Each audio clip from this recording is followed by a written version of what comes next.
Hi, Shogun. Welcome to the live, guys. Laturo, hey. I'm doing good. How are you guys?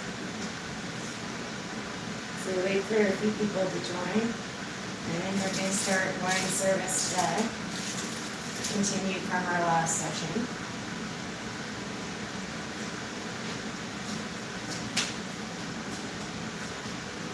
Today's session is going to be rosé and champagne and responsible alcohol service.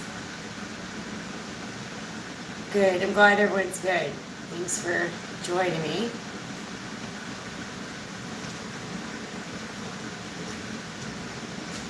So I'll get started with presentation. So if you're going to go to celebrate with a rosé or a champagne, you could have it decorated. And you could also show up. And then in a gift bag would be nice. Thank you. Oh, Turo, sorry to hear. Yeah, bless you. So you stack it in a bag, take it to a guest or a host somewhere you're going, a celebration. I'm going to talk to my girlfriend. No problem, Shogun. So we put on our apron. This is a server apron, so it has room for stuff for the people that you're serving. You should have an opener you want to slide in there. It's like a lasagna pocket, a champagne or rosé pocket.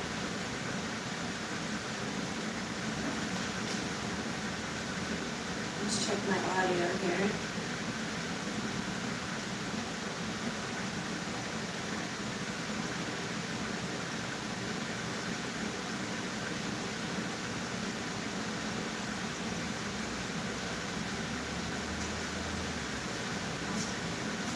You just need to sit here and say, yes, my goodness, yes.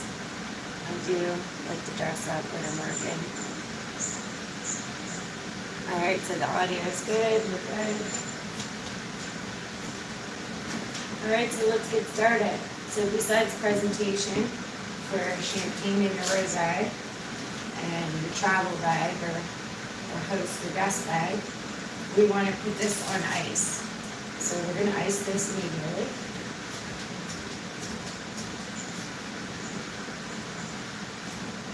But you can use anything, a bowl, anything to put your ice in for your chill. This is a nice sturdy thing, and this is an ice shovel.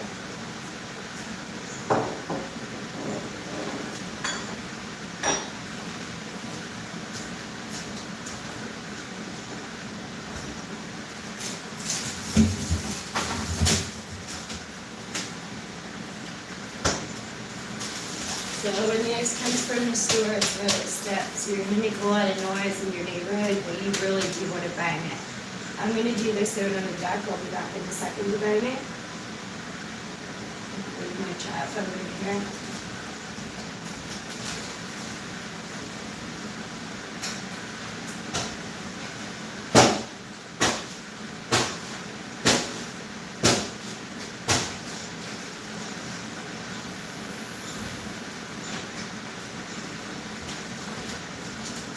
So any neighbors who live around me that don't make noise, it's tough for them because I like noise. Hi, welcome to our live stream. The title isn't up, but we're doing a continuation of a previous live. It was red or white wine service. We're doing champagne and rosé, and we'll get into responsible alcohol service after that. Say hi. So we just smashed this out on the deck, loosen it up.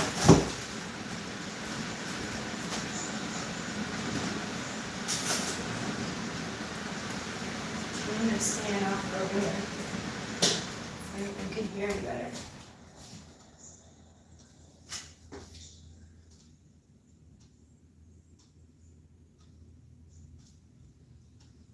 This is my old S8, so it's different doing stuff on it.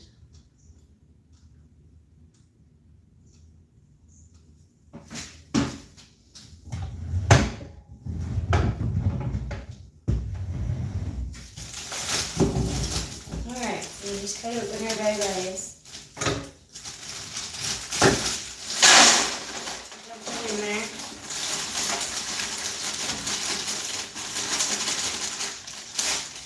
For this project and instruction, we only need it with half a bag.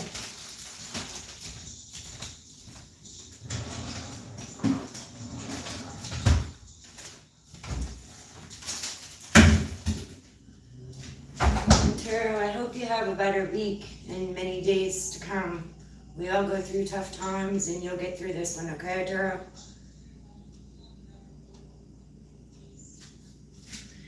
Alright. So pull this pretty ribbon off on the champagne. Wrapped in a nice tissue paper. Beautiful lady that used to work with father of best friends that I have. The Babinos. Pull this ribbon off too.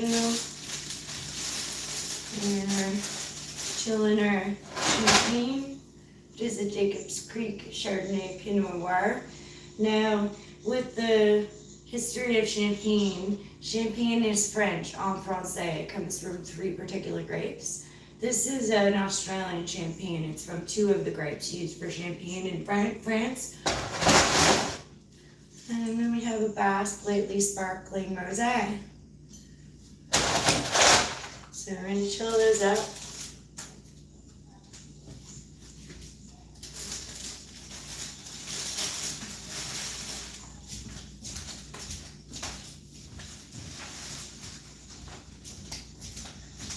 So for this instruction, we don't need our ice scoop or shovel. The champagne and rosé are served chill. They're not served on the rocks on ice in the cup at all. So we don't need this right now.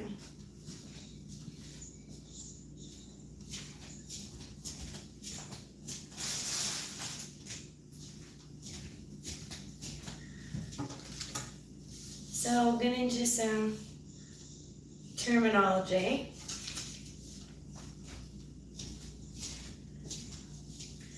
So they're a bar brand of any champagne and rosé. This could be their choice for our bar, or there could be a host brand, it's called.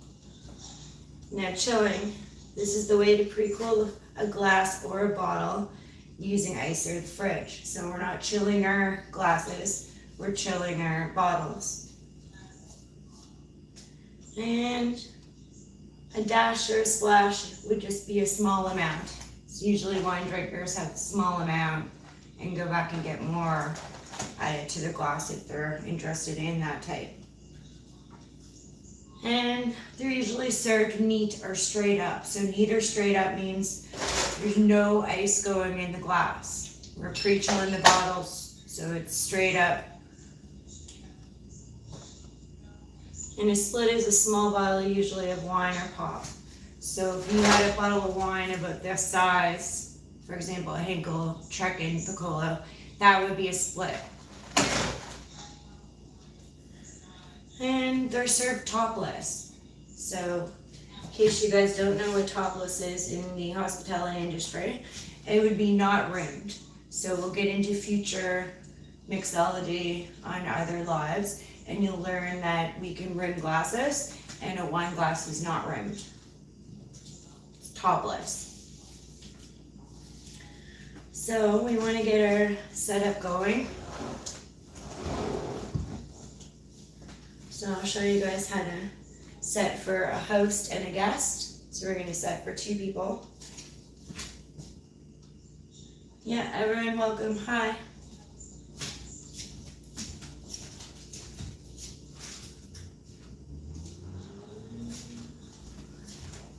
So to set up the table, we're going to need a napkin for a rosé, a napkin for champagne. Our host is going to need a napkin, and our guest is going to need a napkin. So 2 people, 4 napkins.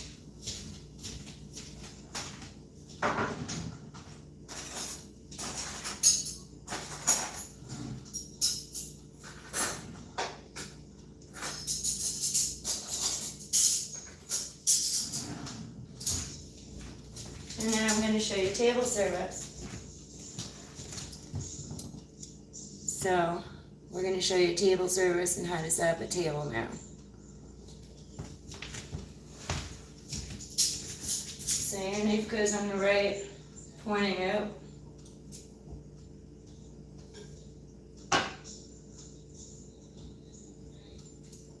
We want to do a dinner fork, dessert or salad, soup, and tea or dessert.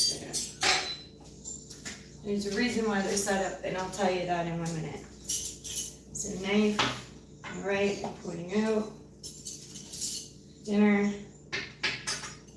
salad or dessert, soup, and tea or what have you, even dessert. Gabia, hi. Okay, now we'll get into glassware. Now with the particular champagne and rosé, you would generally use what is called a flute. So I'm giving you information because my family had a business for several decades. They taught hospitality training in the Atlantic Canada region, as well as Maine and South Carolina. So, in some of the work that my mom did, we're on to number 4, which is flute champagne, or number 6, which is rosé. So we'll get our glassware next. So first is terminology. Glassware, we'll do some more terminology and then methodology. Coffee, hi.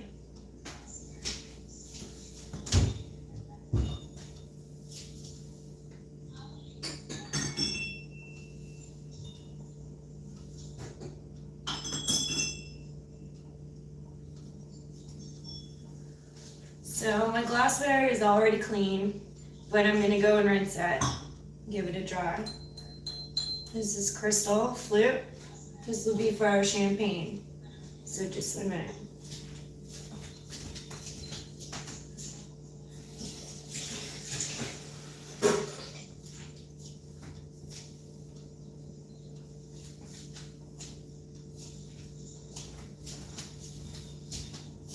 So you want to put your champagne above the knife of the host.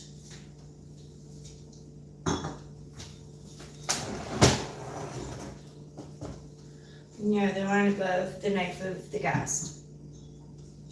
And then we need a rosé glass next. So it could be any all-purpose wine, particularly something nice and pretty and skinnier. So we're gonna go with another flute. We'll go give them a rinse even though they're clean.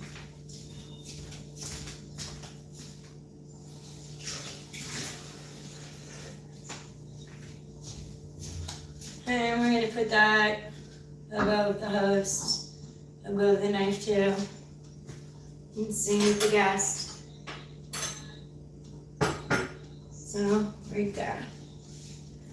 And that's glassware.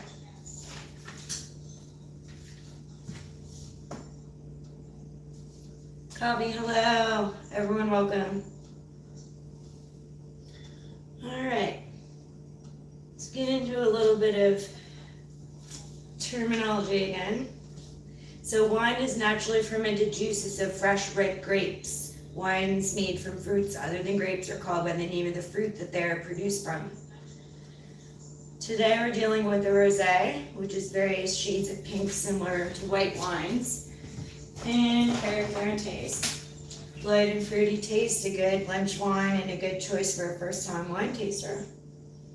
We'll do that in a minute.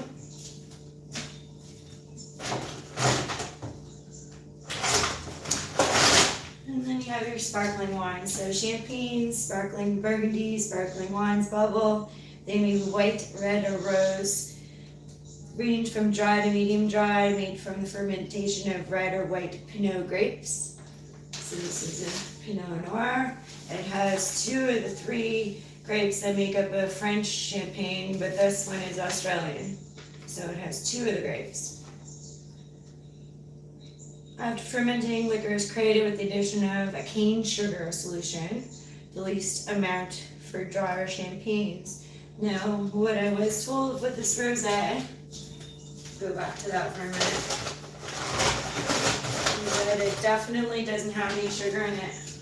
This is a 0-gram sugar item, so that's pretty cool.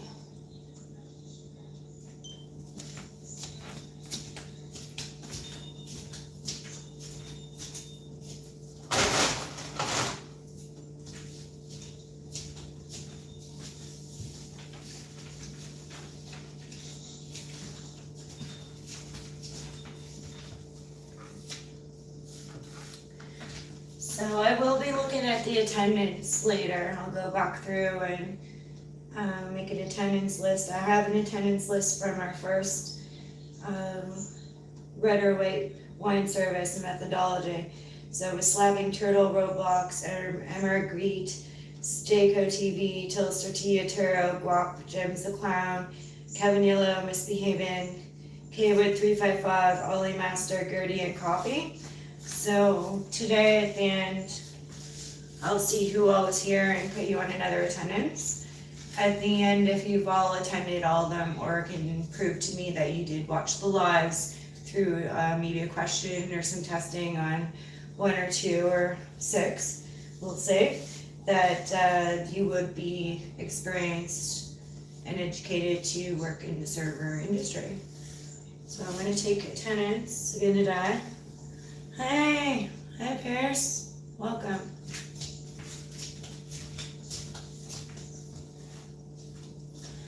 Alright, so we set our table, we did some terminology, some glassware. Our items are on ice. And they're chilling on ice.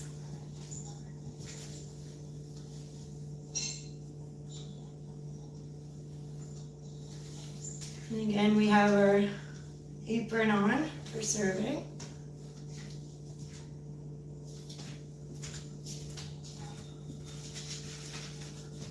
So then there's another thing I wanted to let you guys know is I'm going to be separating my channel. I'm keeping these shorts on this channel, but I'm going to have a separate shorts channel. And when I'm into YouTube Studio, I did release a lot of moderators, quite a few. Right now it's just Tilster T, my other phone account, Coffee, Turo, Marshall John, and Tim Fritz. And we'll add more as I get more SUBSS. So yeah, we'll look at that. There's been some changes and I do need more, but I'll add more when it's time as it goes. Add them back.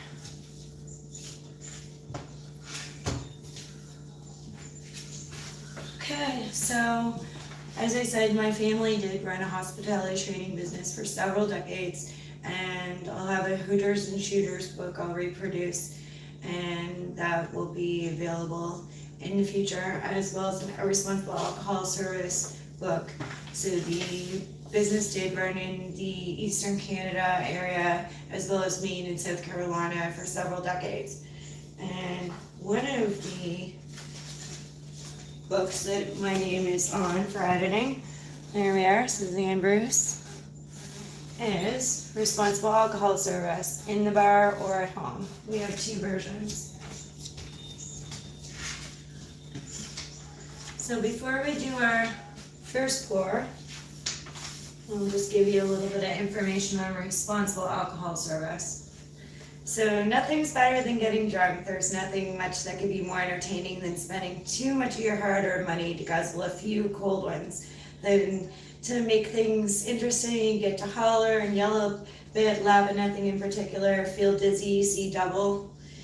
If you're really lucky, you might even fall down, get sick, pass out. Don't worry though, you probably won't remember any of that in the morning anyway. Unless, of course, you have a pounding headache to remind you of just how much fun you had.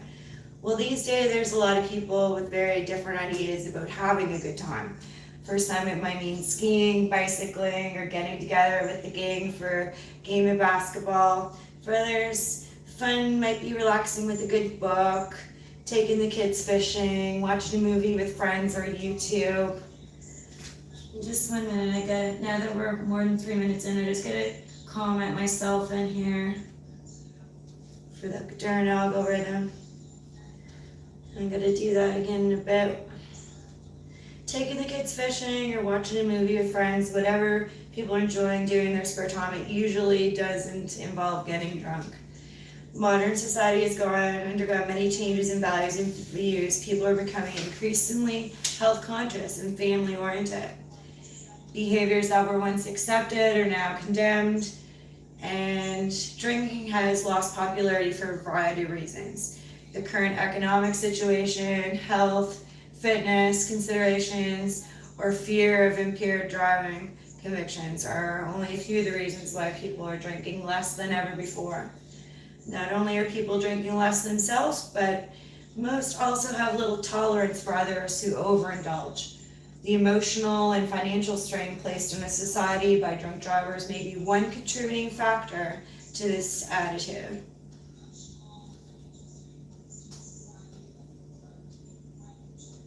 Football time? Cool. Yeah, football's thriving right now. Whatever the cause, gone are the days and people expected to encounter very intoxicated customers when entering or leaving a drinking establishment. So, interviews with bar owners and servers support that number of people drinking has been steadily decreasing. Sales of drinking establishments have suffered a decline over the past few years. Customers are going to bars less frequently and are drinking less while they're there.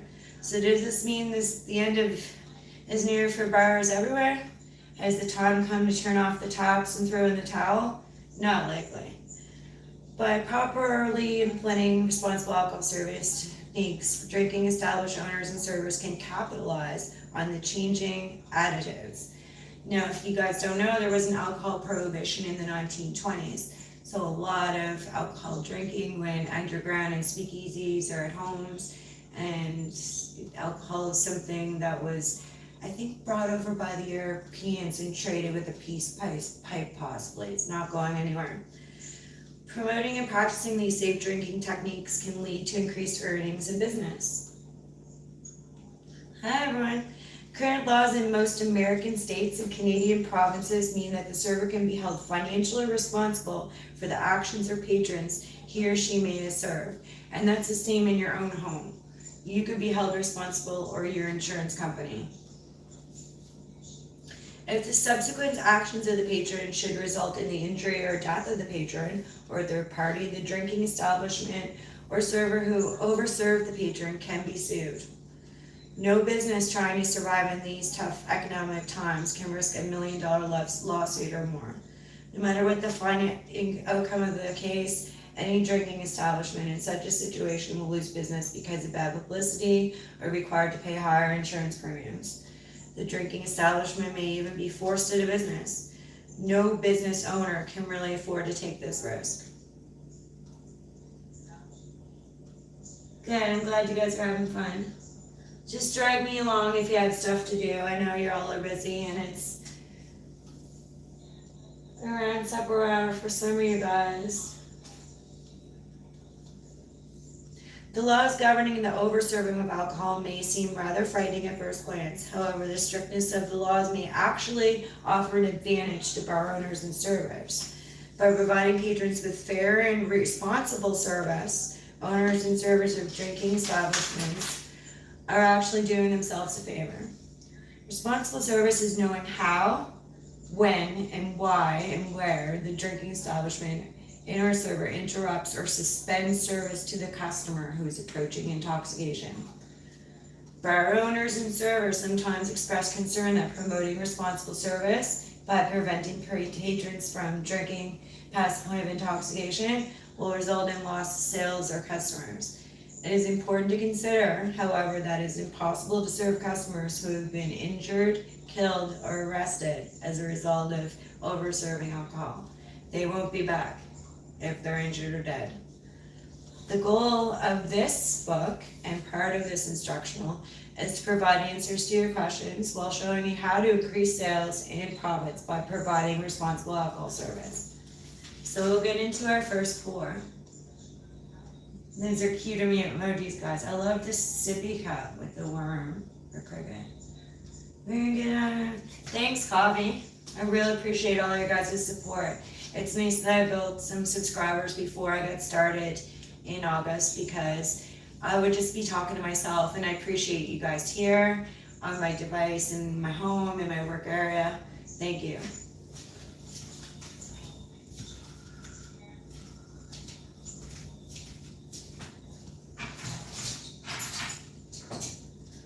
Alright, so there's some of these things that we don't need today, but there's some of these things that we do need today. So, I'll go into cork service and funneling with a future live with punch bowl service. So that would be our corkscrew. It does have an opener for this next item I need off, so I could use that. We have this lovely ivory or some sort of device here. So it has a corkscrew, a knife for garnishes, and another bottle opener that I could use right now on that to open it.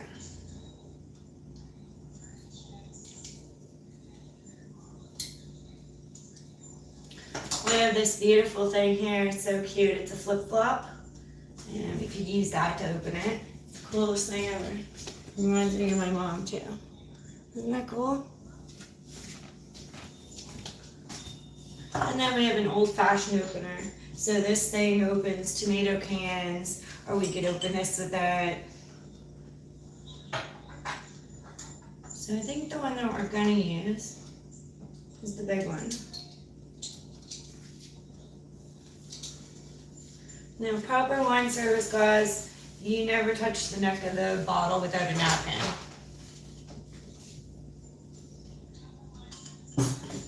I'm just gonna slip this in here, pop off the lid. Loves your uncle. So I would put this in my waitress thing apron, not back on the table with your guests. We don't need these now. We're just that.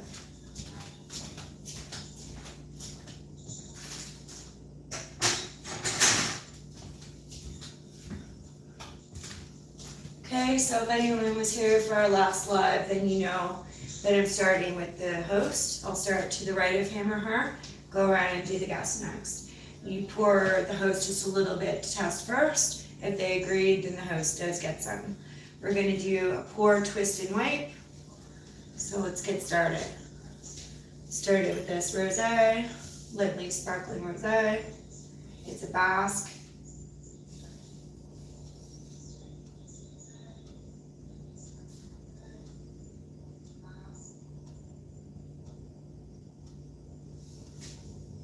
With 0 grams of sugar, guys. You come over here.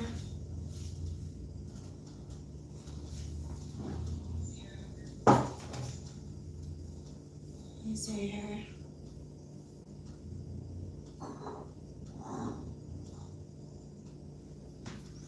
Okay.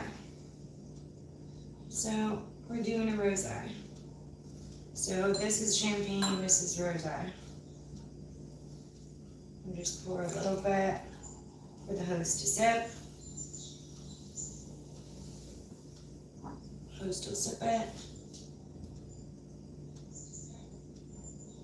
Host says, okay, that's yummy. Continue around the right side of the table. At this point, you're gonna pour your gas to both half of that, since the host agreed. So a little bit in the host, half the glass host agreed. Now you would go back here and you would top that off to the equal level, go down the host, that's all I would have got.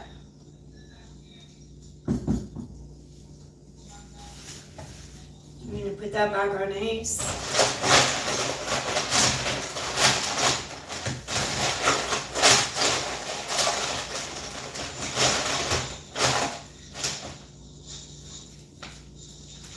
And into intoxication. Cheers. Hostess with the mostess. Maybe only have to bring it up a little bit. Yeah, if not, there's plenty of time. We'll have plenty of future intensive bartending courses, and we'll get into how to build drinks, how to mix drinks, how to layer shooters, lots of things. So intoxication. It's a great feeling. The world suddenly turns upside down and there's two of everything and everybody. Your legs aren't too steady and the room starts to spin. Yep, you're drunk. It doesn't seem too complicated. A few drinks can make you feel a little lightheaded, help to erase your problems for a while. But just how does alcohol work? When you guzzle down a beer or sip a cocktail, you can count on about 20% of the alcohol in the beverage being absorbed into your bloodstream almost immediately. The remaining 80% leaves your stomach, travels through the small intestine until it is absorbed into the bloodstream. Once alcohol has entered your blood, it travels through your body until it eventually reaches your brain. Your blood alcohol level, BAL, is the concentration of alcohol in your body. If there were 5 parts of alcohol in your blood for every 10,000 parts of other blood components, you would have a blood alcohol level of 0.05. The higher a person's blood alcohol rises, the more noticeable it is. The higher a person's blood alcohol rises, their behavior changes become noticeable. A blood alcohol level of between 0.05 and 0.10 will rank you in a legally intoxicated position in most American states and Canadian provinces. So I think here is 0.08. Some places are zero tolerance. You definitely have to check, and you never should be drinking and driving or sending someone. For young people and those who have little experience with alcohol, intoxication can occur when the blood alcohol level is less than 0.05. So the effect of rising blood alcohol levels. So intoxication is possible in the beginning, then lethal intoxication, death is possible, coma, respiration, death. So there's proven statistics that have been researched for many decades. 86, hey! Just 1 sec. 86, I had to do some stuff in studio, so that's why some of the mods were released, but I'll build them up as SUBSs come back up, or go back up. Separating the shorts channel. So yeah, it's just gonna be lives and longs on this channel eventually, and then there's the Suzanne and Bruce shorts. The higher a person's blood alcohol level climbs, the greater risk, although uncommon, death is possible. When the blood alcohol reaches 0.30, well, a blood alcohol level of 0.40 can cause a person to lapse into a coma. Heartbeat and respiratory functions can slow drastically. When blood alcohol rises to 50, death will occur for most people when their BL reaches 0.60. When alcohol enters the body, the liver breaks it down through a process known as metabolization. Although the amount of time it takes for a person's body to complete the process, metabolization will vary. Usually it takes about an hour and a half to break down a standard 1 ounce drink. Like any other drug, alcohol has the ability to affect mood, emotional state, reflexes, thought processes. Beer, wine, and distilled spirits are the most common forms of alcohol is found in, although all contain variants of the drug. Every drink that an individual consumes causes a change in the person's actions, reactions. Eventually, the person will reach a level of intoxication that may cause them to behave completely irrational. Bar owners and servers must be prepared to deal with any problems that might arise when a customer has reached this drunken state. You should be prepared to document all the information too. If there's instances going on, there could be a scene or an injury. The more intoxicated an individual becomes, the greater the risk of dangerous situation developing. Maintaining careful control of all areas of your drinking establishment is the first step in promoting the responsible use of alcohol. So you don't want someone getting from the bar walking to the bathroom. They can hardly walk, they're falling down. Next thing, they shut the door and hit their head on a toilet. So if the person needs assistance, ask them if they need assistance. If they need maybe something to eat or something to drink, be aware of that. A non-alcoholic drink. So be aware of any unusual behavior by intoxicated customers. Know what they are doing and saying. By watching and listening for any signs of trouble, you're able to establish and maintain control. Training yourself to react quickly can help you to be a step ahead in those situations.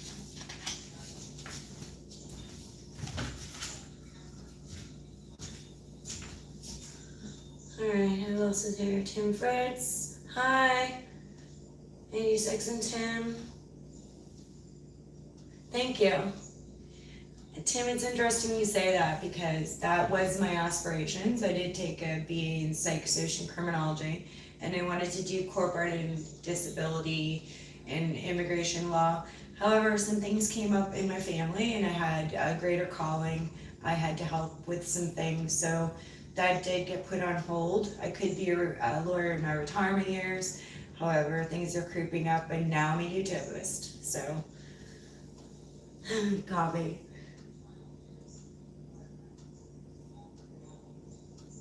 So yeah, what we're gonna do now.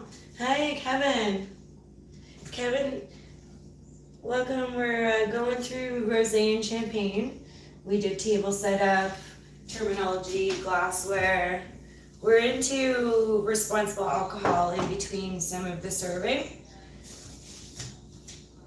So if you'd like to rewind live later or watch it another time for anything that you missed. Kevin, dog. Kevin, my dog. Cute. So we did rosé first. And we're going to get into champagne in a few minutes.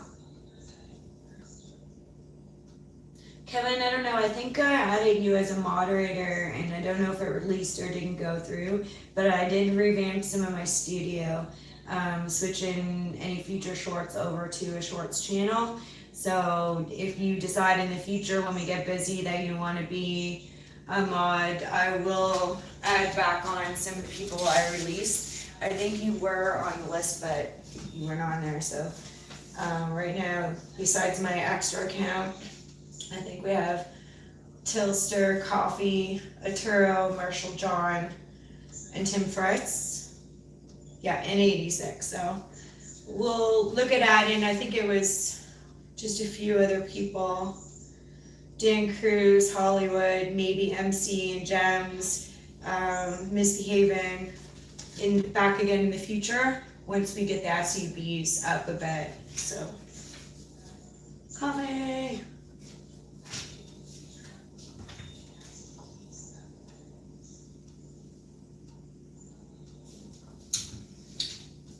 So guys, this is a nice sparkly, dry taste. Very light on the rosé end of it. If you were blindfolded and had this, it'd be hard to tell whether that's a white or a rosé. They're very similar.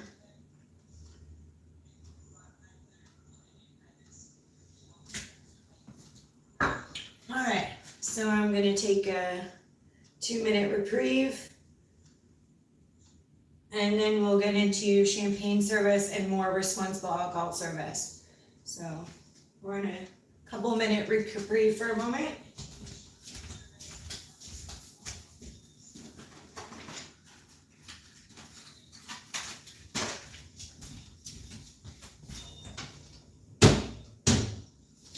All right, so I'll be back in a few minutes.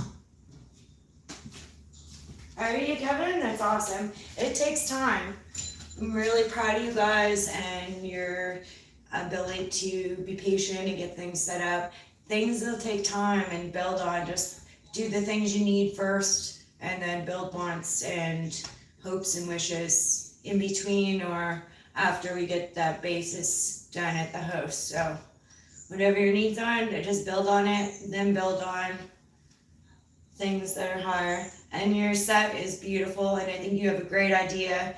If you did have a place in the future or now that you could have room set up for all of us streamers to come and partake in your production setups.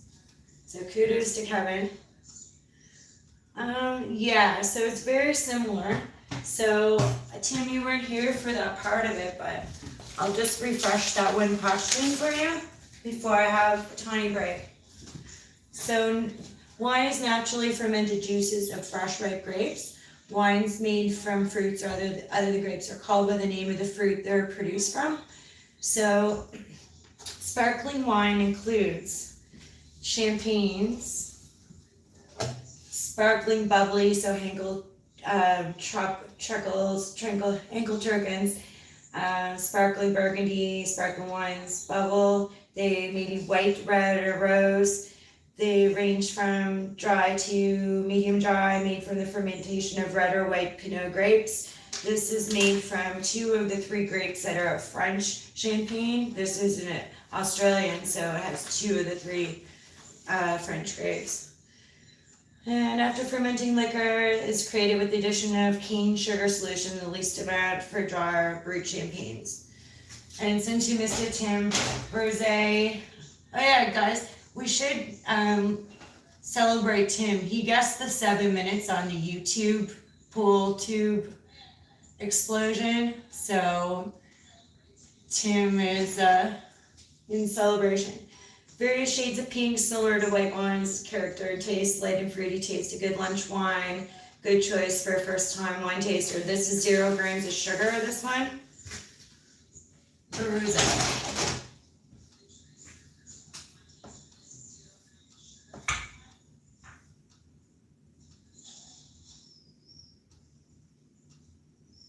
Yeah, yay Tim. Alright. So in a few minutes we'll do champagne, and then we'll do the facts about responsible alcohol service.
Guys, I'm back. Thanks for your patience.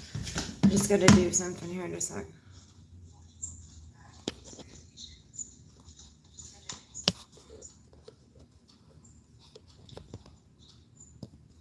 There we go. Alrighty then. So now we're gonna get into champagne service. So same as red and white basically.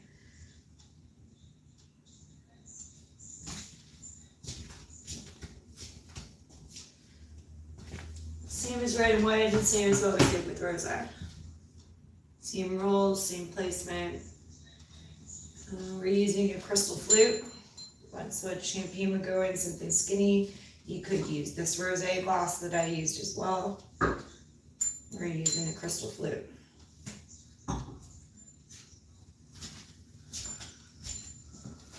Okay, back to the roll. So we wouldn't touch our wine without a napkin.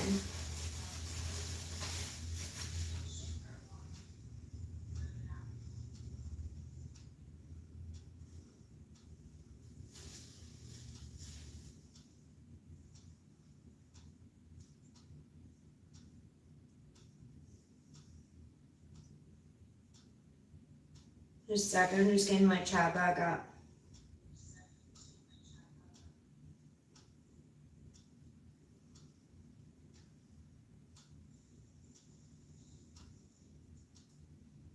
There we go.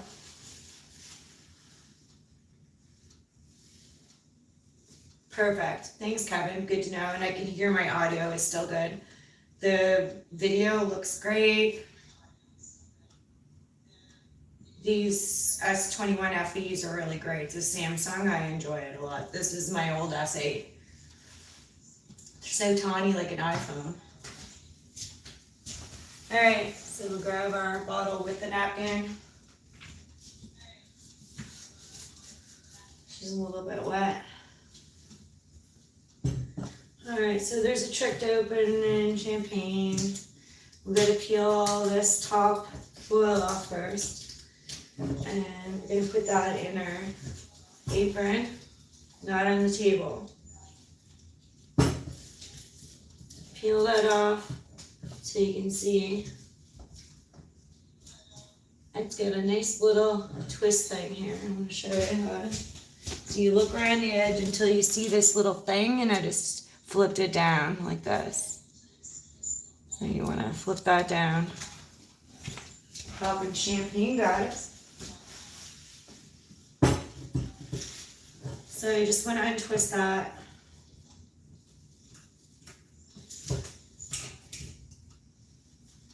That's garbage, it goes in your apron, not on the table.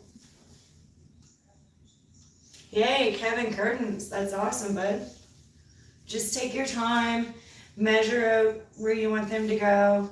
If they're supposed to go into the header, your trim, people put them in the wall and they're not on studs and they're not anchored and stuff. That's what your trim is for on your window. So if you messed up, take it down and go back. Just measure your holes. You need to drill a little bit in first, or it's gonna take forever to get your screws in.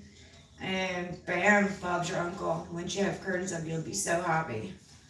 I like Gucci Dessa's curtains. They're like a dress that I had growing up. They're like a silvery blue. They're really nice. Okay, so we're just gonna take the top of this bottle and we're get ready for a pop, guys. We're just gonna twist it a little bit and she's gonna pop. That's why I call it popping champagne. Okay. This is a Jacob's Creek Chardonnay Pinot Noir. It's Australian since 1847. I love champagne and sparkling wines. Rosé, white, or champagne, I love them. I'm not a drinker, but that's what I like, or a gin. So we wouldn't smell that in front of the host. That's his or her job to smell it in a second. So we just pour,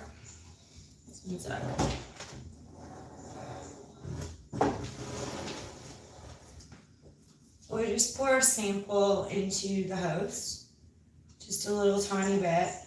And you twist and wipe. Host is gonna smell it. Smells nice and dry and bubbly. You sip it. This in here, not on the table. They might decide like they want to throw some around to celebrate. Throw it around, celebrate. So the host approved it. At that point, you're going to go to the right of your host to your guest. You go over here, and your guest is going to get half a glass. Now, with the champagne, it's really bubbly, so to get that half glass, you might have to do a couple pours, because your head's going to drop down. Head is the foam, guys. So that's perfect. So it's about half a glass. Guest is happy. Host doesn't need any more, because I'm the host and I'm going to drink the guests. So put that back on ice.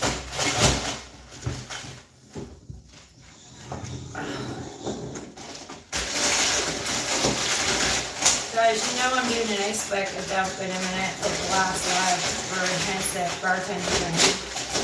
So be ready for an ice dump in a little bit.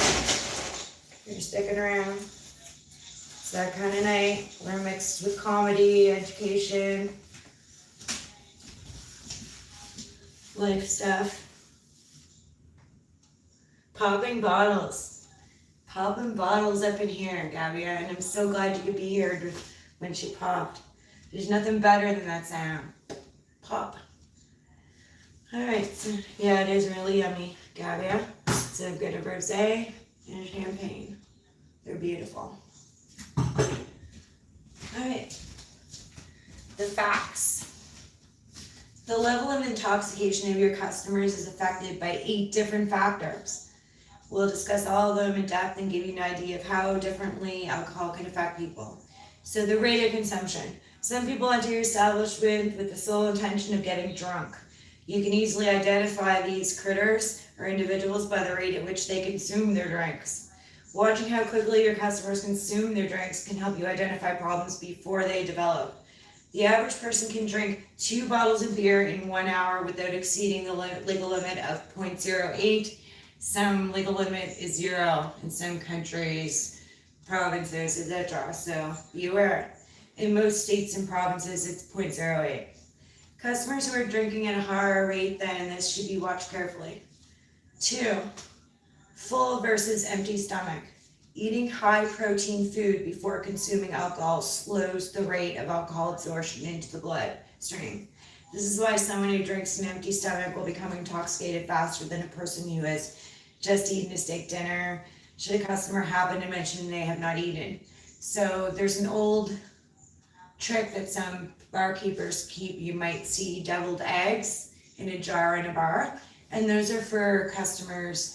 It's high in protein, the egg, and it does help with alcohol absorption and prevents intoxication as much. So mitigate your loss, prevent litigation. All right. The amount of alcohol in a drink is the third fact. Some drinks usually contain 1 ounce alcohol, while doubles contain 2 ounces. Because of this, customers who order doubles will get drunk much faster. Those who are drinking singles at the same rate. Bars can sell their alcohol faster. Catch-22. So issue 4, size and ideal weight. Generally, large people have a higher tolerance than small people. People are judged to be large or small by body mass rather than body fat. Individuals who have a large body mass have a higher blood and water content in their bodies than those with small body mass. The amount of blood and water in your body helps to dissolve the alcohol, reduce the amount which reaches your brain. For this reason, a small individual will usually show signs of intoxication before a larger person. The following guidelines will help you determine the level of intoxication with your customer.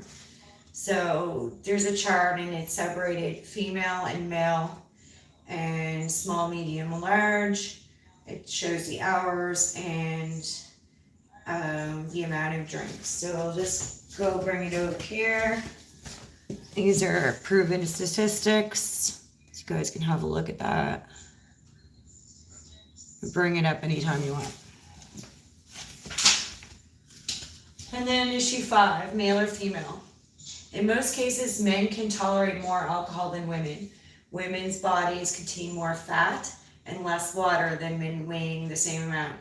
If a female decides to match a male drink for drink, watch the female for signs of intoxication. Issue 6, previous experience with alcohol. Customers who have had little past experience with alcohol often aren't able to accurately judge the effect the drinking will have on them. Individuals with limited knowledge of drink ingredients and what different types of alcohol beverages will have on them display signs of intoxication early. People who have just reached the legal drinking age and senior citizens are prime candidates of that example. Quite often, the inexperience with alcohol that these groups have can lead them to order lethal combinations. For example, it's okay to have wine together, but you shouldn't mix it with beer and then rum and other things. It's extremely important that you pay particular attention to customers who clearly demonstrate a lack of previous experience with alcohol. So, for example, I'm not a drinker, so you wouldn't know that unless you knew me or the bar knew that. So you kind of want to judge that or ask the questions. Issue 7, mood or emotional state. When someone is feeling angry, upset, worried, sad, their tolerance to alcohol seems to crumble. So the intoxication can go up. Every drink consumed can have the effect of several drinks. It's not quite clear why this happens, but one suggestion is that alcohol has a greater effect on the part of the brain that controls these emotions and moods. Pineapple mimosas, yummy. Keep an eye out for customers who seem to be drinking to drown their depression or erase their anger. Under normal circumstances, this individual might be able to consume 2 drinks in 1 hour with little effect. But for those displaying the above emotions, anger, emotion, the alcohol will have a much more pronounced effect because they're emotional or upset. All right, issue 8, presence of other drugs.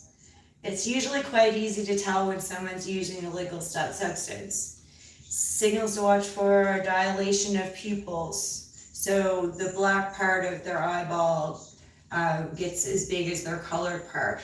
I pick that up a lot. I'm trained in reading body language, verbal cues, things like that. So signals to watch for dilation of individual's pupil and unusual behavior. So if they sit down a lot and they're walking around a lot today, or different things. Some may be unaware that it's not safe to consume alcohol while taking their medications. Others may be ignoring doctor's advice or have simply forgotten. Also, some people may be tolerant of red eyes too. So like coming to your bar, I already had 4 drinks and other maybe substances, and you can't tell because my eyes are white clear and my pupils are normal. Some people do not react or have an effect. It's not common, but I'm an example. Whatever the cause of the situation, the effects can be explosive. Servers of alcohol must pay particular attention to anyone they suspect may be consuming prescribed medication and alcohol.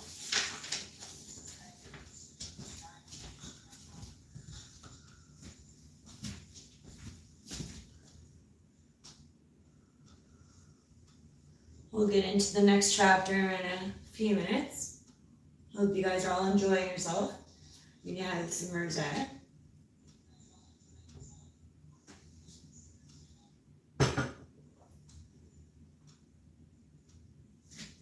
Yummy. So signs to watch for. There are 4 obvious signs of intoxication. These signals should alert the server immediately to the fact that their customers may be approaching intoxication, must be watched closely before being served additional alcohol. As customers approach intoxication, some or all the following observable signals will be displayed. In some, these signals will be more pronounced than others. For this reason, we'll discuss each signal individually. 1, loss of inhibition. This can happen to anyone who has had a bit too much to drink. People may sing at the top of their lungs, introduce themselves to complete strangers, offer to buy everyone drinks, or even start to just robe or take their clothes off or show body parts.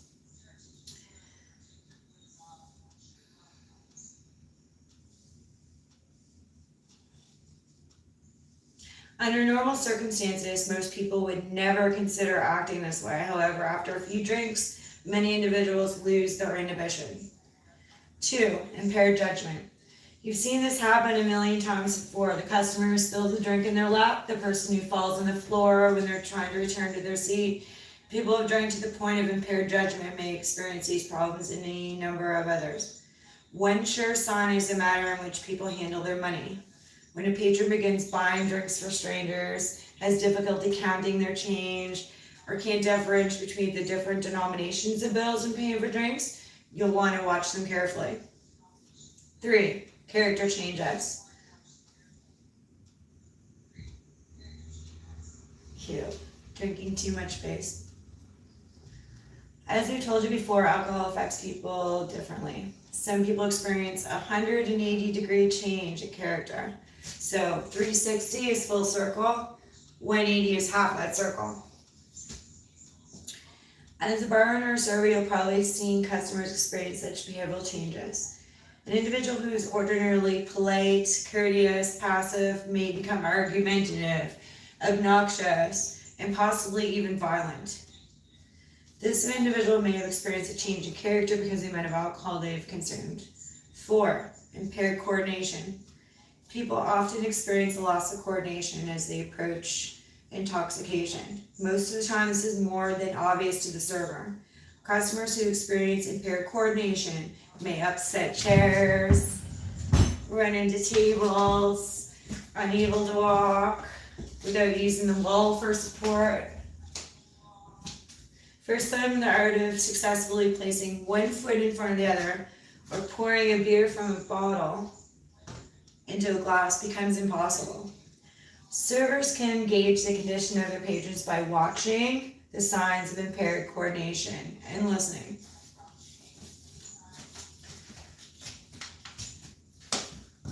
So we're plowing through this stuff, guys, and we're going to get on to intervening.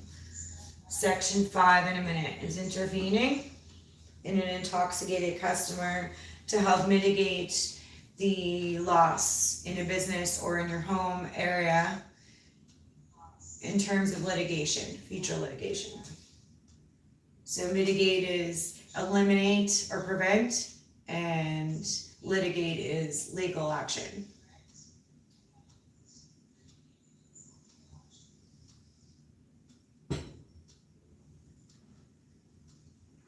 So guys, we've been on for an hour and I'm taking a 5-minute break. So enjoy the view. Hopefully you guys can chat within yourselves for a few minutes. These are hydrangeas from my front garden, guys. Here. I cut them fresh from the front. It's too dark for you to see that garden, but next live I'll show you, or future live for sure. Alright, so I'm on a 5-minute break.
Thanks for your patience again.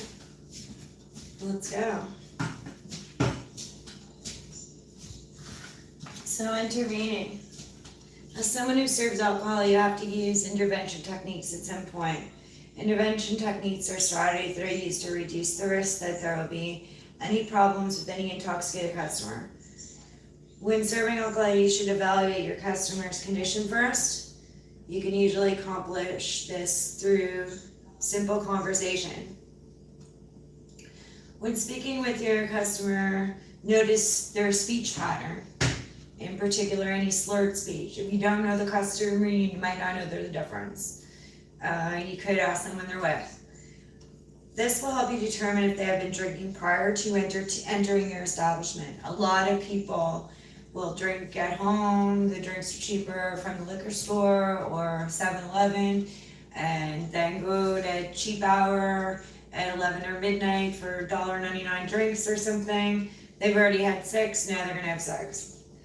This will help you determine if they have been drinking prior to entering your establishment. Although red, bloodshot eyes may seem like a sign of intoxication, be aware of the fact that this could be caused by cigarette smoke, contact lenses, they were crying, other substances, or they might not show anything. Note your customer's mood or body language. If you note they are angry or upset, you may want to pay extra attention to them during their stay. If possible, try to evaluate your guests every time they order a drink. At some point, you'll have to refuse to serve a customer. This could happen when someone who arrives at your establishment is already intoxicated, or when you feel the customer has consumed enough alcohol. Whatever the reason, you'll be faced with informing them that they will not be served additional alcohol.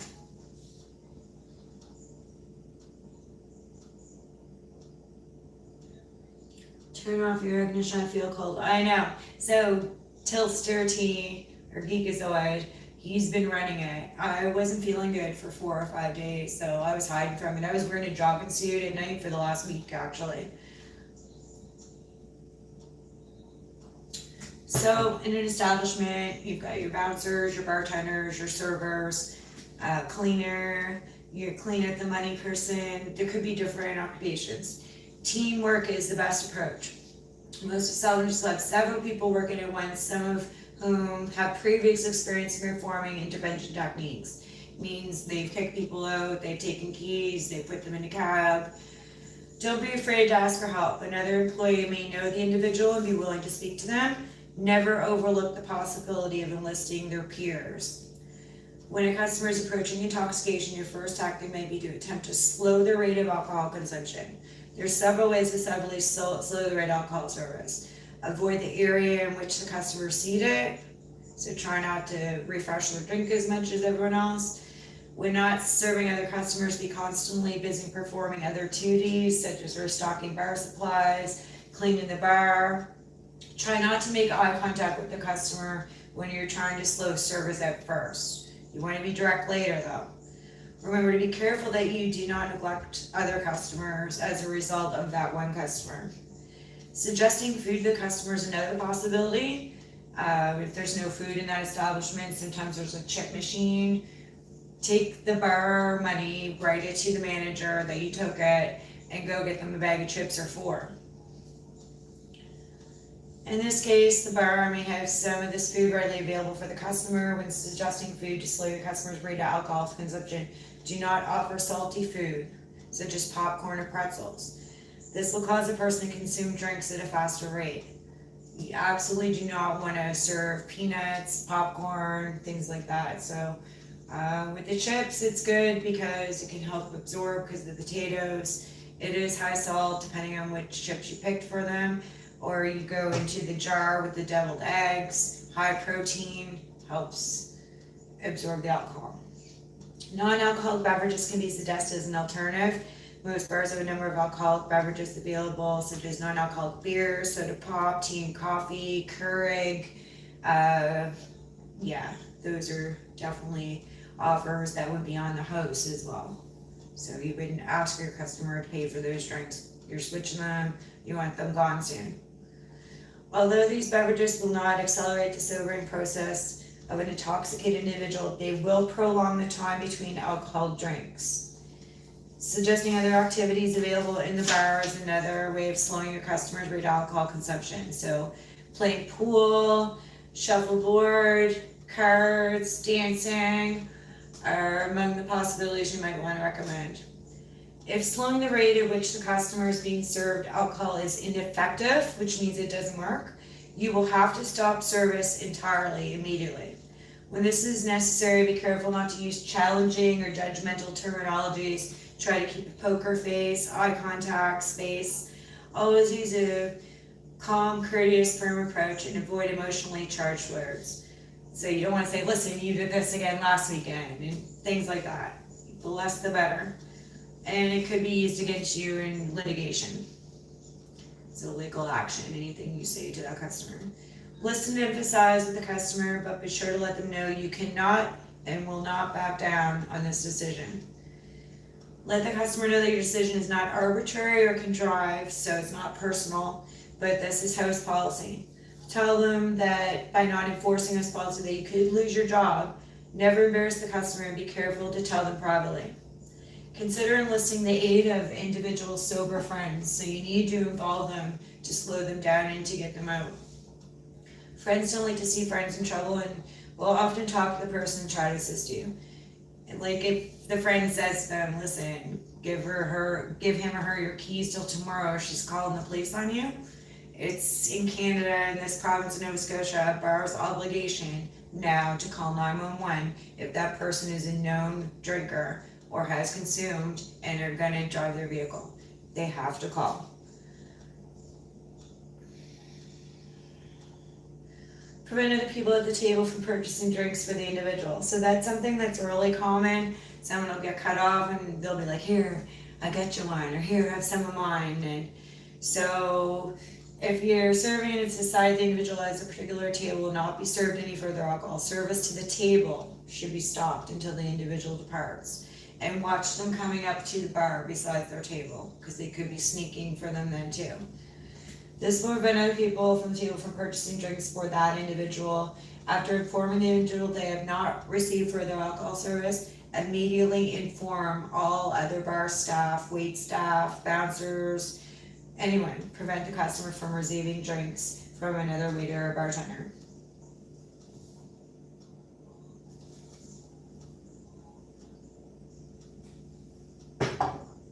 So unfortunately, there will be also times when you have to ask a customer to leave your establishment. Once again, this takes practice. Always use a calm, firm, courteous approach. Intoxicated individual is extremely sensitive to being treated disrespectfully. However, they usually are quick to realize that you're treating them with respect and will tend to be cooperative. When the person is attempting to handle the situation is inadequately trained, the problem is complicated. So in this province, and I think in Canada, probably a lot of bars in the US, it's mandatory to have responsible alcohol service training. So when people enter the bar, they get trained, and one of the huge things they get trained on is responsible alcohol service. It's your duty to see the customer arrives home safely. There are a number of options available for accomplishing this. Identifying a sober friend to drive the customer home. And if your establishment has a transportation system in place or a shuttle, have a staff member take the customer home or pay the individual's cab fare. If you persuade an intoxicated customer to use a cab, see that they do. Offer to call the taxi for them, ask the cab driver to come to the door so that you'll know the taxi's arriving there, getting in the vehicle. While you're waiting for the taxi to arrive, try to keep the customer inside the building. You don't want them to wander off and get injured or anything at that point, leaving your establishment. Keeping the customer inside will protect them from possible injury. People are forced to wait outside for a taxi to arrive, are exposed to a number of dangers. They could fall, be assaulted, robbed, struck by a car. Many establishments have designated driver programs. If your establishment has such a program, promote it so their customers are aware that it exists. If there isn't such a program at your bar, consider establishing one. When you're serving, do not wait until trouble has started to intervene in an individual's consumption of alcohol. Take action the first hint the person is becoming intoxicated. So we just have a couple of short little points still to go through here. The next is the drinking driver. So we'll do drinking driver in another few minutes.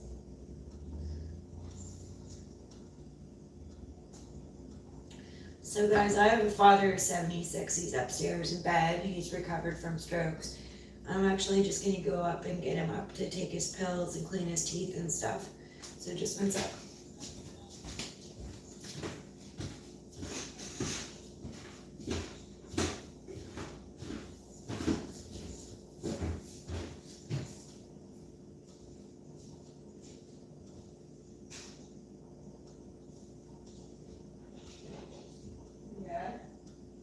You're going to need to wash your hands, take your pills, and clean your dishes, brush your teeth.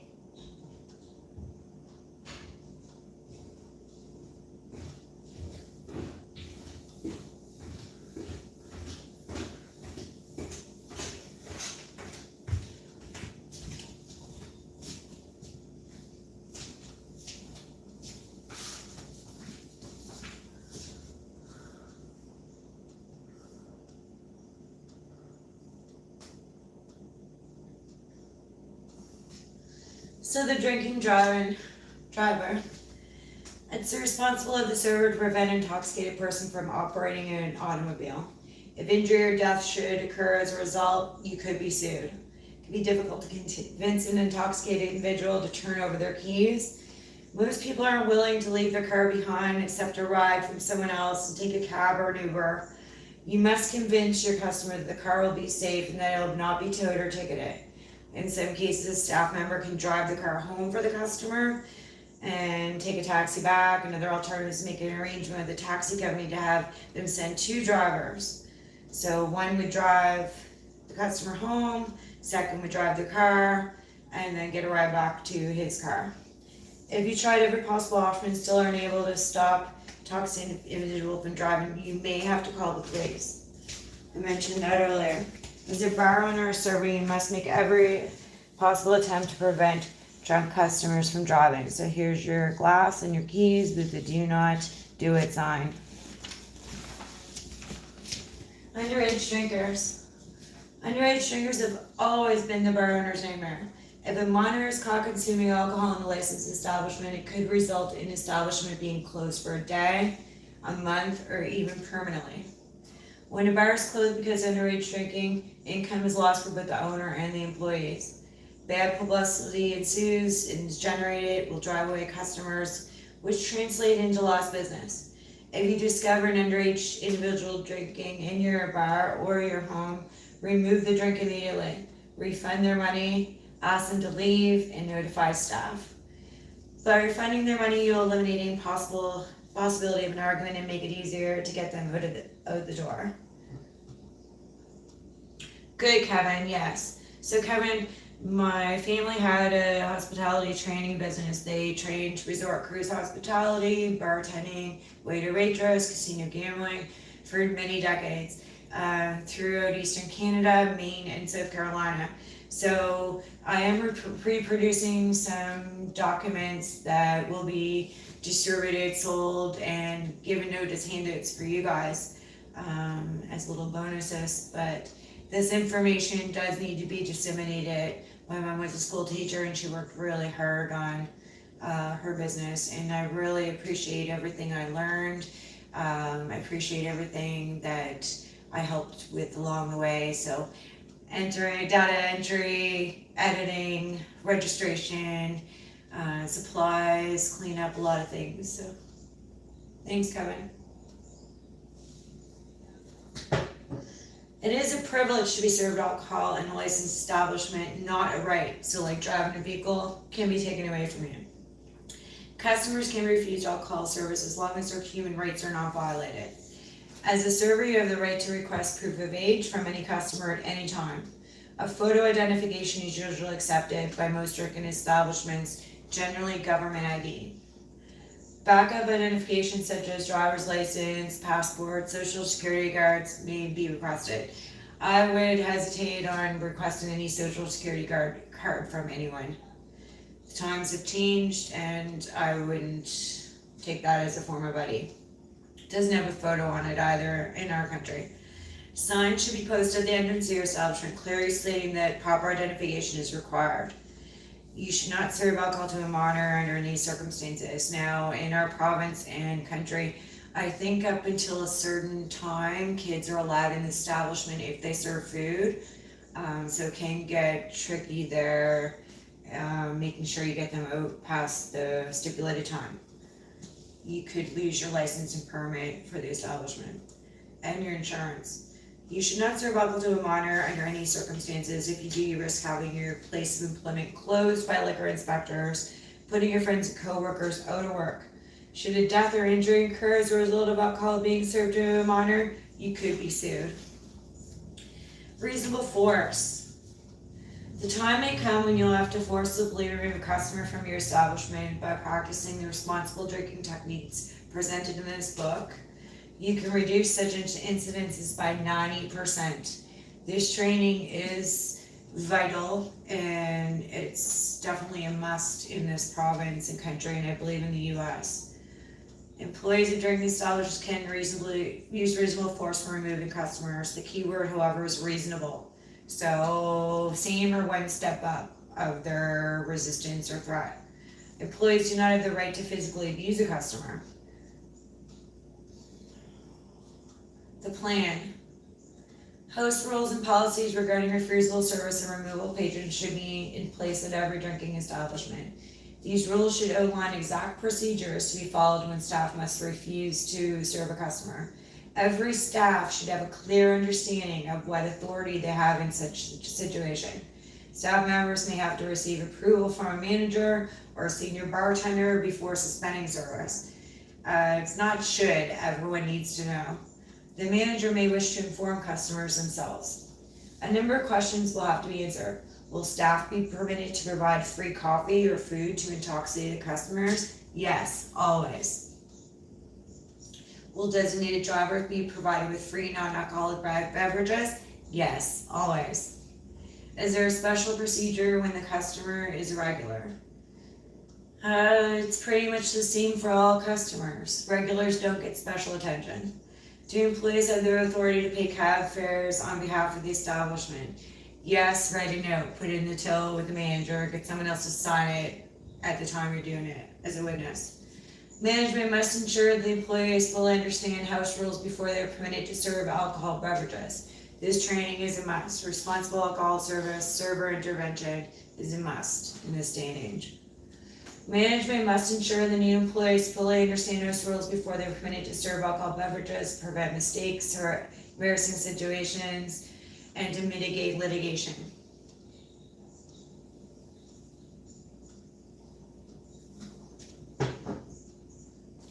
House rules should always be followed when a customer is refused service or asked to leave the establishment. Service shouldn't wait until the situation is out of control and all of their friends are angry too because he's mad or she because he can't get another drink. By evaluating your customer with each drink served, difficult situations can be prevented, and you can let the customer know. So looks like you had a few before you came in.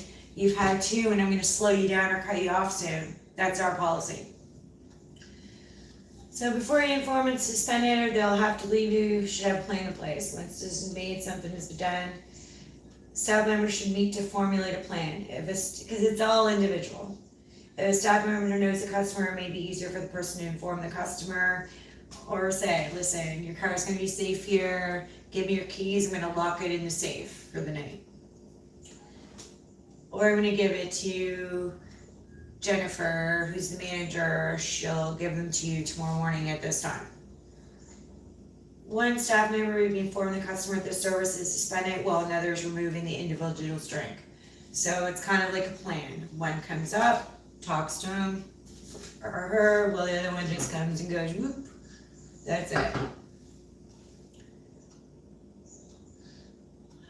If you are upset with the customer, have another staff member inform the service will be suspended. So if there's an altercation, pass the buck to someone else. Dealing with the customer while you're upset will only make the situation worse. When you have to ask a customer to leave your establishment, clear a path to the exit. So you could have people dancing, you could have a birthday cake table set up, whatever's in that way, it needs to go until they go. Dealing with the customer while you're upset will only make the situation worse. When you have to ask the customer to leave your establishment, clear the path, the exit, remove anything that might be in the way, could cause injury. Protection, alternatives and advantages. Almost done, guys. So cool. I used to have a thing to order additional copies in the back. Hooters and Shooters, Publishing and Marketing, Bangor, Maine, and Halifax, Nova Scotia. And this one over here is, I think, Myrtle Beach. This one somewhere was a toll-free number.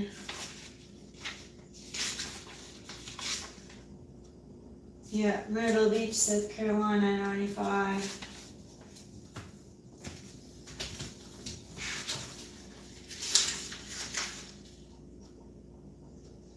$93. And my names are in all these documents, guys. I showed you guys at the beginning. Yeah, it is, Gavia.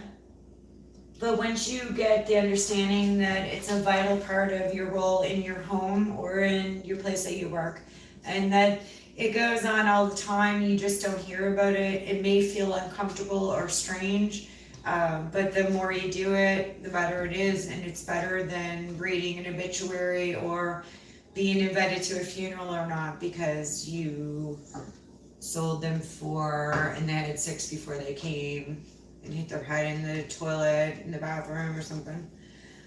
Every establishment should have an instant report to be completed by staff and management when problems arise. So I worked dispatch security at university. I worked dispatch security for a real estate investment team. I did operations at the airport. We all have an emergency manual we follow. A lot of people sometimes get injuries, go to the first aid kit, give someone a Tylenol and a Band-Aid, and don't report it. You need to write a report. So the time, who, when, where, what, how, answer the 5 W's and a how. 4 W's and a how? Who, what, when, where, why, how. So 5 W's and a how is 6. The plan should be easy for staff to formally carry out. The customer will have little time to react in most cases. One staff member may be informing the customer that their service is being suspended. The other is removing the drink. So this report should be completed when a customer is asked to leave the premises and the police are called in other instances. The purpose of the report is to protect the server and the establishment if a court case should arise at a later date. And generally, in some countries, there are generally a lot of legal cases involving bars and you just don't hear about them, or you do. They're called civil litigation. If the bar or anyone is criminally responsible, that's a separate facet of law. So you have civil and you have criminal. A person could be in trouble under civil, could be charged under criminal or business, or both. Practicing the techniques outlined in this will minimize the risk of a lawsuit. Keep in mind that you have a bar full of witnesses who will be able to either testify that you did everything possible to prevent a situation from occurring, or that you did nothing at all. The choice you make will be important should an injury or death occur because of the over-serving of alcohol. Alright, moving into the final stage of responsible alcohol, and you guys have done so well. This is such an important part of training for intensive bartending, waiter, waitress, server intervention. So we're almost on the home stretch of that.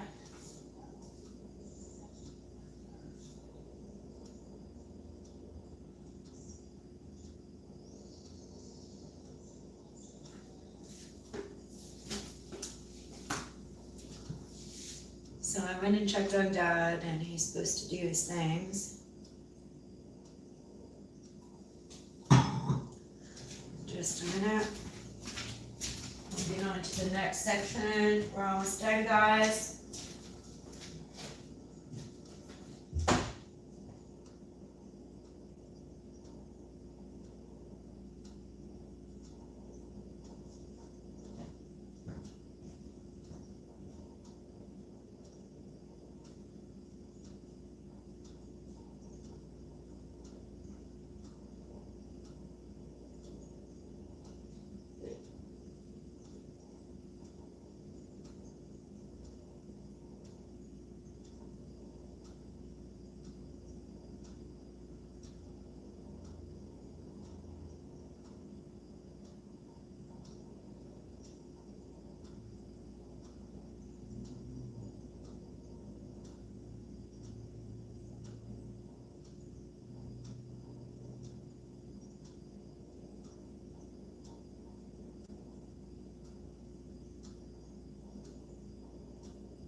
Alright. Alternatives and advantages. People are drinking less and less for more and more reasons. The poor economy, health, physical fitness concerns, fear of drinking and driving. Fear of drinking and driving. Don't do it. Convictions and general safety concerns are among the more common reasons for this decline in alcohol consumption. Although revenue and sales continue to fall, many drinking establishments have not managed to adjust to these changes. The limited selection of non-alcoholic beverages in most bars is surprising. It's now becoming a common trend that a lot of people are doing non-alcoholic mixology and things like that. So when I move forward with some of the training and show you guys how to build, mix, shake, stir, layer drinks, most of them, except layered, unless we do non-alcoholic syrups, can be done non-alcoholic.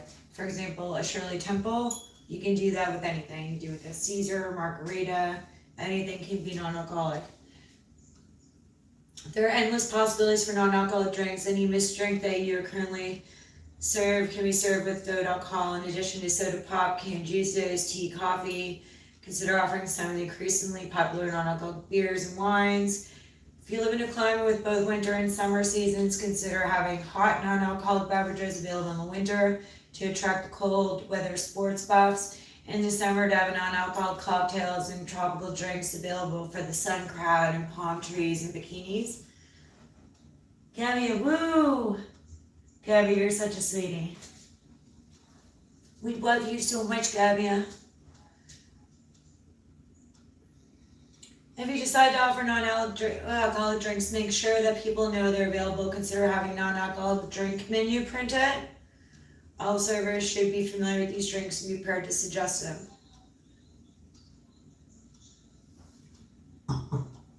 When a customer orders a non-alcoholic drink, don't say or do anything that could embarrass them. Unless they're really happy about the fact that they don't drink, they could be hiding it from the bartender who served them last week, or a person they're on a date with, or a relative from a province or a state or a country. When a customer orders a non-alcoholic drink, don't say or do anything that could embarrass them. Serve non-alcoholic drinks in an attractive glass with a garnish and straw. So we'll get into garnishes and straws another time. Wine is not rimmed, served on ice, or served with a garnish or a straw. And that's what the knife on one of those openers is for, because you have to do garnishes. We'll get into that future lives. Increase sales and review while offering your customers a pleasant alternative. Customers attracted to your establishment by social aspects or entertainment will now have another reason to come.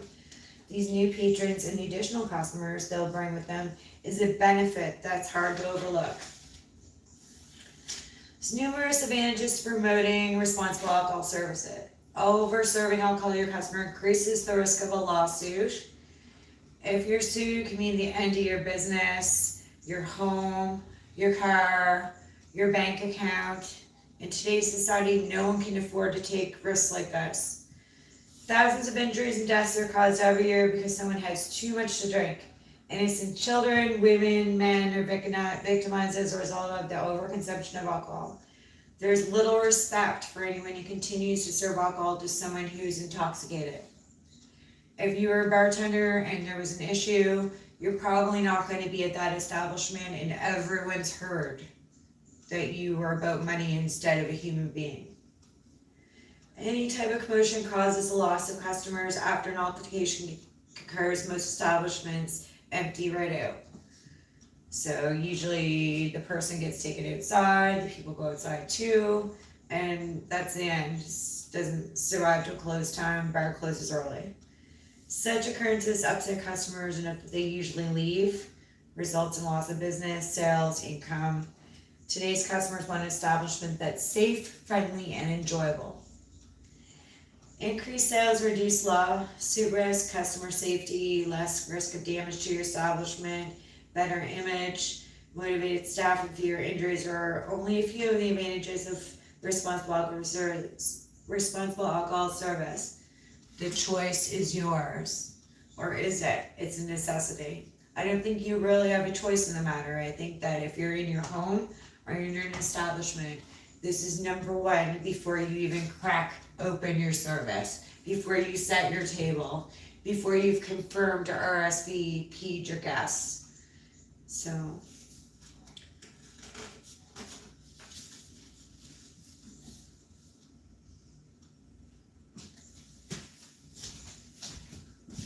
There we go. So now we came to the end of Rosé and Champagne wine service.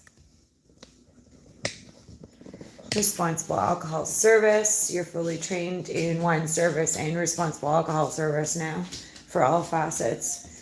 Moving forward, we're going to get into how to remove a cork and some funneling, and we're going to do a punch bowl service with you guys next. I don't have an exact date on that, but it'll be soon. So it's other lives that will ensue.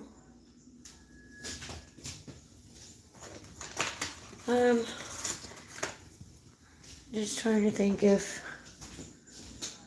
it's maybe not too late to show you guys the front garden where that hydrangeas came from. So take you guys on a little mini tour of the front, since last slide you saw the back garden at one property. So this bush here is called a Burberry bush. If you've heard of the perfume called Burberry, it's generally named after this bush. It's a thorny bush and it turns pink or red in the fall or autumn time, and it grows a lot. I have to trim this Burberry bush a lot. So these are some cedars. Now I've moved these cedars from our other property. I've been moving stuff from next to the house at the other property. And so there's 1, 2, 3, 4 cedars. There's a rose bush here. Set, guys, I don't have my gimbal control on. I'm on flat vertical. And a hydrangea bush. So that's the front garden. So I do mulch and rock here. It's very low maintenance. There's mulch here. Lower maintenance than having to mow all the time.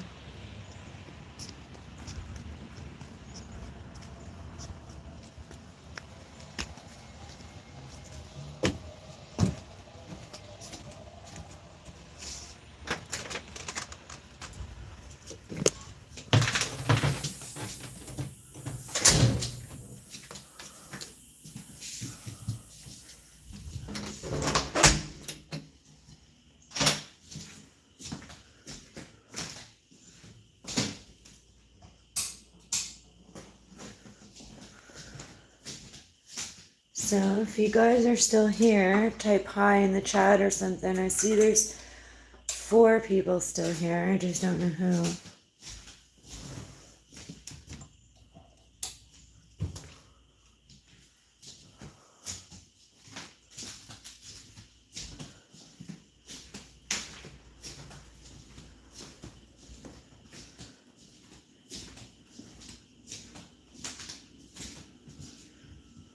Little tour, the main level.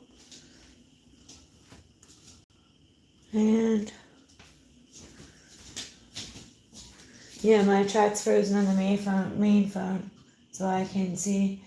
Gabia, Ataro, thank you. I appreciate you, Gabia. So this is a 100-year-old home. It was built after the Halifax explosion. I'll give you guys some history on that when I do a little walking tour of a certain other area.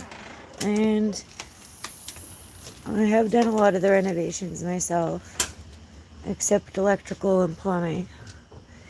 Now this chat that I'm live on hasn't refreshed, so I'm not going to be able to see your comments till I get back inside. Appreciate you guys all being here. Super. The instructional went really well. I'm really happy.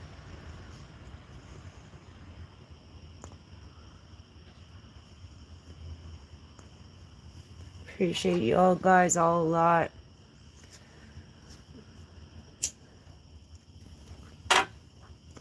So my plan is, my dad's a little behind on his pills and dentures, and he's gonna need to shower and cook his supper, so that's what I'll be doing for the next little bit before I catch you guys all on other channels later, hopefully. Yeah. I found last night really fun. I don't mind having to jump to different lives and everyone's streaming at the same time. It can get confusing, but I'm really good at multitasking. It's really fun night last night online, for sure. Shout out to YouTube. Shout out to all the viewers and supporters. I'm going to end this live stream very shortly. Probably in 10 minutes. So 2 hours even. I'll end this live stream, guys. Go back inside and check my chat in a minute. This chat's frozen. I don't want to mess with the screen. So,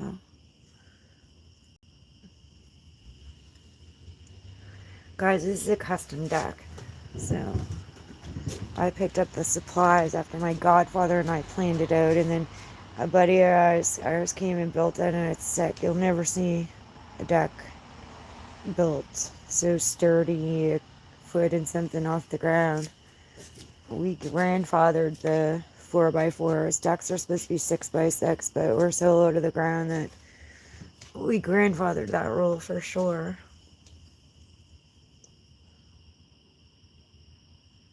There's no stabilizer on right now. I'm in vertical. I tried to do horizontal. It told me to rotate my screen, even though it was rotated. So we went vertical, the same old normal with live on this, because it roots into shorts, I think. Still learning a lot of stuff. I've been doing a lot of research, learning a lot of things about all this lately. I am switching to longs on this channel. Shorts will be on my shorts channel. You see SM Bruce Shorts. So they say not to go over there.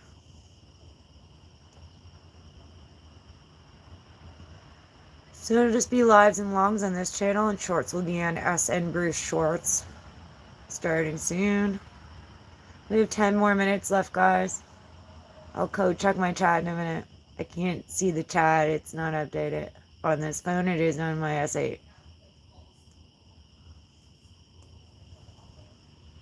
Appreciate you guys all so much.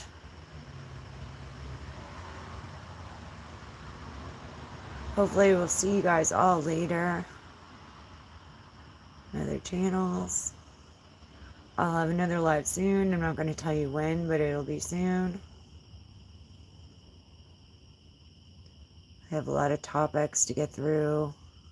Huge list. Besides bartending, I need to do mechanical check on Subaru. Kevin Yellow's sister Alex Moonfay needs to learn how to ride a skateboard. I need to teach Kevin how to drive past first gear and reverse on a manual. I need to teach people how to juggle. I am going to play in the yard with lightsabers one night. I have some lightsabers.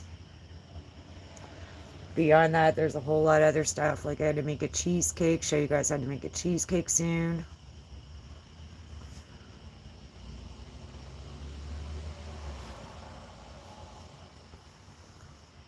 Hi guys.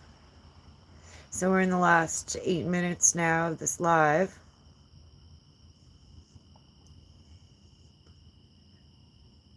So I'll go in and check my comments just a sec.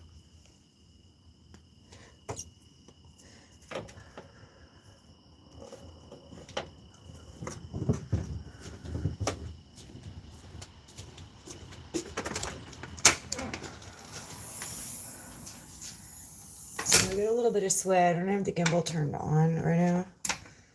We're in stationary mode. Just bear with me for a sec. Alright, let's see, nice and clean, pretty cool, deck wood nice. Yeah, it's already treated brown wood, and then I had to stain it. Just a basic clear cedar stain.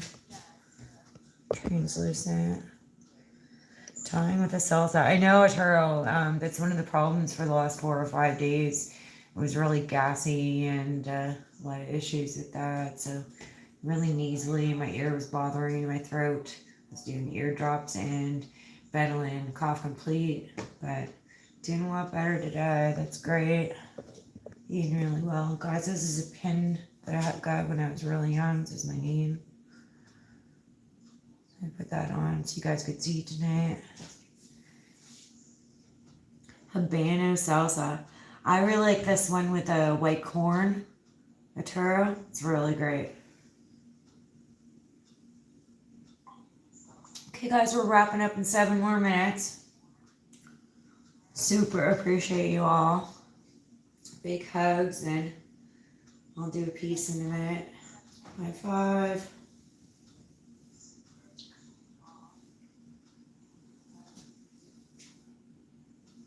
This one's back.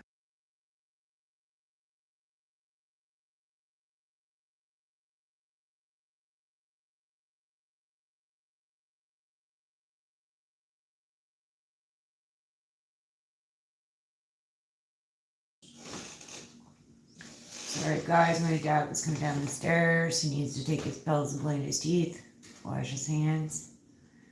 So 6 more minutes, we'll log off. If you guys have any questions, hi Shogun, welcome back. Make sure you watch this later or in the future, the entire thing, so that you can be fully trained and educated in the issue.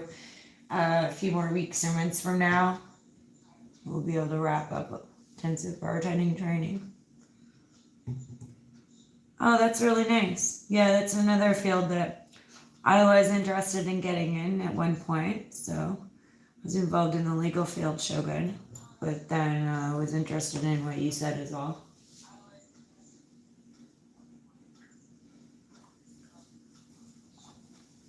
So 5 more minutes. Appreciate you guys all here. You're all really patient. That was 2 hours of that training. It was an hour the last live of one service. If you haven't seen that, go back and watch it. I'll have to find out who wasn't on attendance and did watch it by asking you guys some questions so you can be fully trained and educated.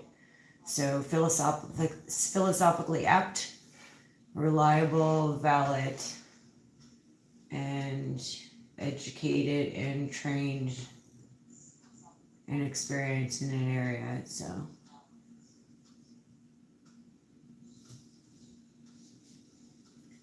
4 more minutes, guys.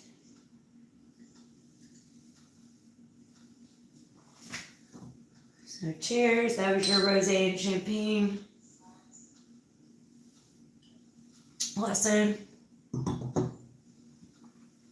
Available anytime for any questions. You guys see me all the time. When I put it in description, I don't know if you have to click on to see my email or I click and it didn't show it. But anyway, yeah, there'll be an email accessibility in a bit. And I think Kevin got a P.O. box. Some streamers do or don't. I will eventually. I was going to get it by now, but no need to. So, 4 more minutes, 3. And we're going to say bye to y'all.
What are meant to be children?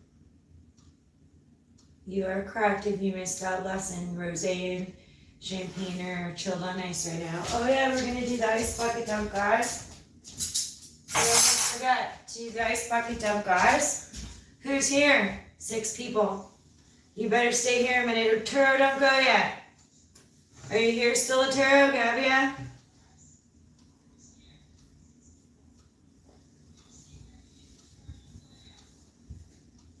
Who's here? 6 people. Okay, good, Gabia. Let's do this. So, Gabby, if you remember from the last wine service live, we did nice bucket. The battery died, and I picked it up again and did it again.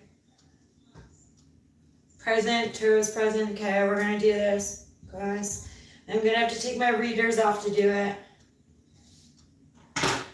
And you'll have to wait around a minute after, because I'm gonna have to use the ladies' room too after I do it. Because I'm gonna be soaked in. I have to whistle.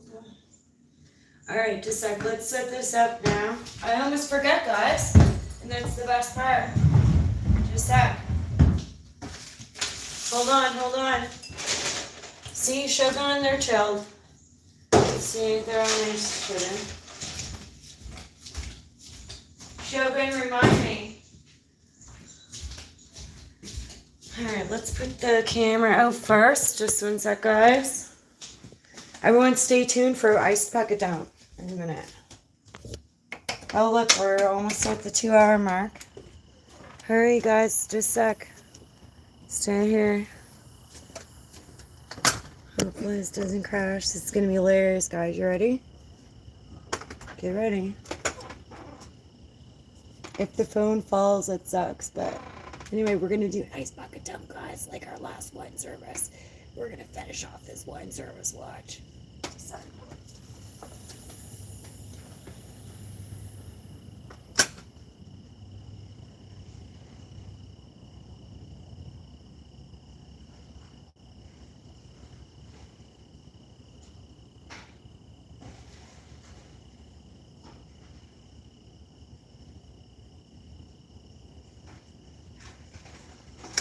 Alright, so I'll count to 3 and say wine tubist. And then we're going to do this, guys. So 1, 2, 3, wine tubist. Okay, guys, hold on.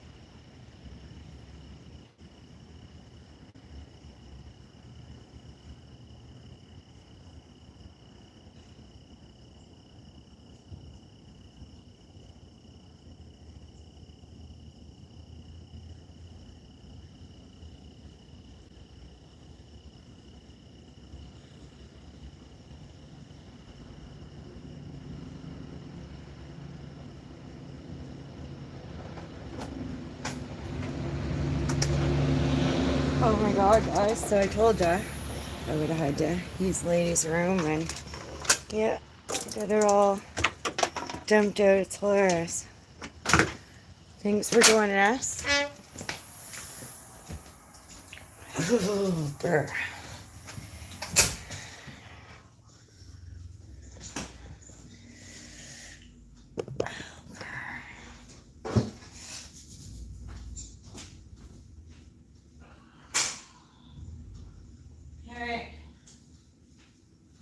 So Rosè, champagne, responsible alcohol service, and we're gonna peace out. Appreciate y'all. Bye.